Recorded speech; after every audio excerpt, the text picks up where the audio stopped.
Hey everyone, it's Mike the Star Turtle. Today I'll be reviewing Game of Thrones Season 5, Episode 3, High Sparrow. Definitely the best episode so far this season. First two episodes are both really good, but they were set up. And this episode's still a lot more set up, but at least this one felt better paced, and more things have been happening. And we've got our third public execution in a row. So that's like as other people point out, that's kind of becoming a theme this season. I wonder if there'll actually be one in every single episode. We'll see. But first, let's talk about how this episode gets its name. We finally got to see the High Sparrow, played by the always awesome Jonathan Pryce, and yeah, it's amazing. I know he's pretty old now. I'm not sure how old he is, but I remember first seeing him as the main villain in Tomorrow Never Dies, which a lot of people hate that James Bond movie, and it's not one of the better ones, but it was the first one I ever watched, so that movie always resonated with me. And yeah, Jonathan Pryce is an awesome actor. He's like, it looks like he seems like he really is a really nice, charitable, religious type guy. But if you cross him, if you really go out of your way to do some shit, it looks like he will probably come at you with a vengeance. And it was interesting to see Cersei just pretty much offer an alliance with him. I think because she's usually Cersei hasn't given a shit about what the people think, but it looks like she finally realizes that she needs to get the people on her side, especially now that Marjorie is pretty much in the process. She's not all at once, but she's definitely in the process of completely taking over. Her marriage is fully realized with Tommen, and it's consummated. And at first you think that Marjorie may actually be somewhat fond of Tommen, but it looks like she's still just messing with him, because that's not messing with him. She's stringing him along because that's what she was trained to do. Though I wonder if she'll actually grow more attached to him as the series goes. We'll see. But Cersei knows she's definitely losing her grip, and we know what happens when she gets back into a corner. She does some shit, so I'm excited to see what happens. I gotta say, this may be the first episode, or not, not single, for the first episode of this entire series where I'm actually more interested in what's going on with Sansa than I am with Arya. Now that Arya is into the whole Temple of the Faceless Men thing, it's actually kind of boring. I mean, okay, it's interesting, but compared to everything else that's going on, I don't really care. Like this whole thing with Arya would be like this cult of assassins. Every member of this cult is no one. There's no individuality, which I totally agree with that way of thinking personally. This is what she's kind of wanted, but at the same time, it looks like this is, if she does fully commit to it, she'll probably never get the chance to have any revenge that she's been planning for so long. So yeah, she ended up throwing away all her clothes and possessions except for Needle. She couldn't throw that away. She ended up burying it in a bunch of rocks. And it is interesting how this plays along with the storyline. But I have to admit, it's the least interesting storyline right now. I was actually for once more interested in what's going on with Sansa, because Sansa's still in the north. Right now, Arya is farther removed from anyone. But yeah, still don't know much about the group of faceless men. We know they have some weird rituals. They like to wash dead people for some purpose. I'm still interested to see exactly what this faceless men are all about. Yeah, they're about faceless men who are assassins, but why the hell were they even formed to begin with, and what? Yeah, hopefully we'll learn more about what they're all about. At first I thought they were to help protect Bravos and keep you with free city, but they don't seem to even give a shit about politics at all, like the Night's Watch, only even less maybe. So yeah, we'll find out what they're all about, hopefully by the end of this season, or maybe we won't. They're so damn cryptic. I hate cryptic things. I was kind of on Arya's side when she kept getting frustrated and all that. So, but like I said, enough about that. So Sansa is marrying motherfucking Ramsay the Psycho. Of course, they don't know. I mean, she knows about Bruce Bolton and how he betrayed her family. But even Littlefinger didn't know a goddamn thing about Ramsay, and that's kind of. I'm honestly not sure how Ramsay could do the shit he did, and no one found out about it. I guess because being a bastard has its positives in that regard. But yeah, I also like the fact that for the first time, not just that, but Littlefinger's not like the first four seasons. It seems like Littlefinger was always on top, but well, not quite off on top. But he was always at least in Von Varys' level, always in like a strong position, knowing what's going to happen next, and it appears as though he's taking some serious risks right now. Ever since we saw that moment last season where our Sansa surprised him, and we definitely wasn't expecting her to testify on his behalf in that meeting over in the Eyrie last season.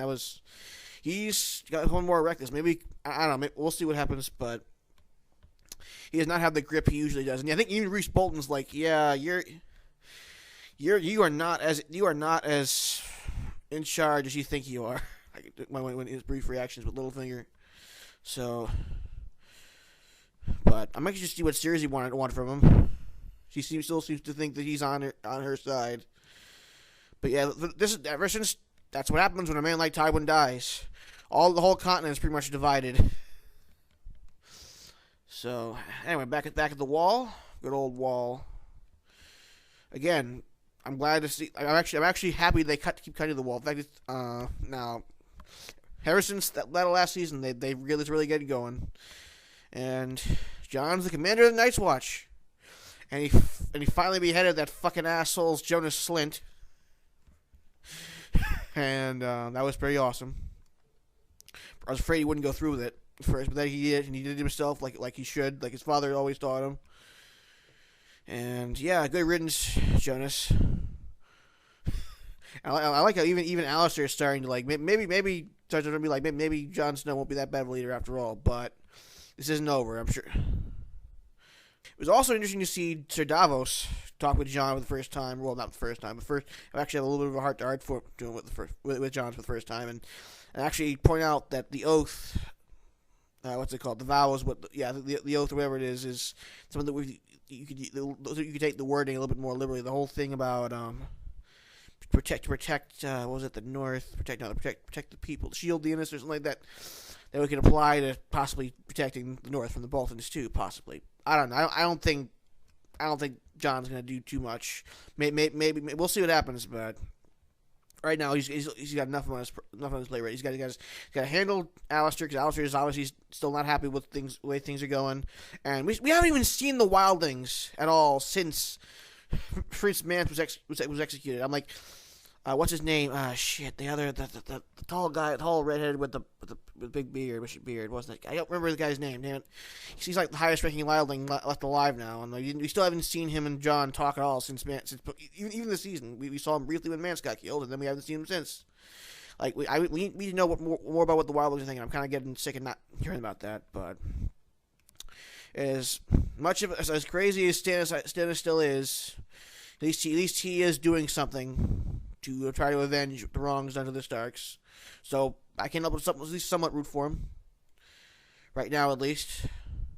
Oh, almost forgot to mention Brienne and Podrick. Brienne talking about her past, now how much she cared about Renly, who a lot of people hate Renly. I'm sorry, he wouldn't have made this king, but he would have made a decent king. I still think he was smart to try and go behind Stannis' back and become a king, even if he ended up costing his life. But yeah, but Brienne ain't gonna let Stannis go. So let that thing go with Stannis killing Renly. So she's pretty much vowed to kill Stannis, which might end up causing more problems ultimately. That's the sad thing about that. This show is, but I can't stop watching. And let's see if I forget anything. Forgot to mention that, what's his name? That Theon, Reek, knows Sansa's there. Sansa hasn't seen him yet. I'm not sure. But it looks like, despite the fact, Reek still has some of his old memories. And I don't know, we'll see what he's another wild card, so we'll see what becomes of that. And now, finally, arguably the best scene in the entire, the execution was probably the best scene in the whole episode. But almost as good as that. Tyrion finally gets to do some stuff. Well, not really do much, but still better than what pretty much all we've seen him do is drink.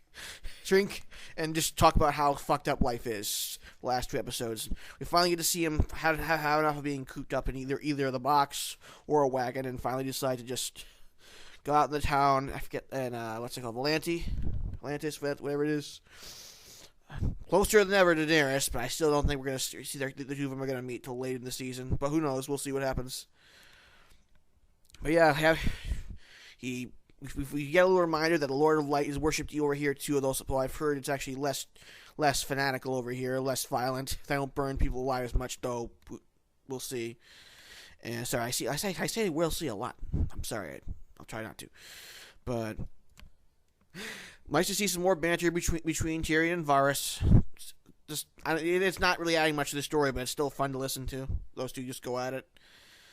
And see Tyrion have a meaningful conversation with a prostitute, and then decide not to take her. I guess he's really starting to mature. He's still a drunk, but he's maturing somewhat. And definitely he's emoted, like, pretty much he's been all cynicism, not giving a shit about anything throughout the last couple. So this is the first time you feel him see him really emote, and that was cool to see. He's not totally dead inside. And then Jorah kidnaps him. I have to admit, I did not expect that. This is probably the first time that anyone from Daenerys' storyline has actually met someone from the Westeros, at least since the series, before the series began. So that was cool. And I expected, although like I said, I still don't. I'm not entirely sure what's gonna happen. But again, I'm pretty sure that Daenerys won't be meeting Tyrion until like maybe the last couple episodes at best. Though I don't know. We'll see. Just definitely looks like in the trailers that Jorah is going to be meeting Daenerys, so maybe we will see him meet Tyrion. That'll be cool to see. But I'm not going to get my hopes up too much just in case. I don't like low expectations help when it comes to things you want to see on the show. Not always, but anyway. And also, we didn't get to see Daenerys at all. First time this season, we didn't see Daenerys. So that's worth noting too. Yeah, this is, like I said, definitely the best episode yet. So when things get amazing, but this is definitely a really good episode, and I'm looking forward to watching more. Take care, guys.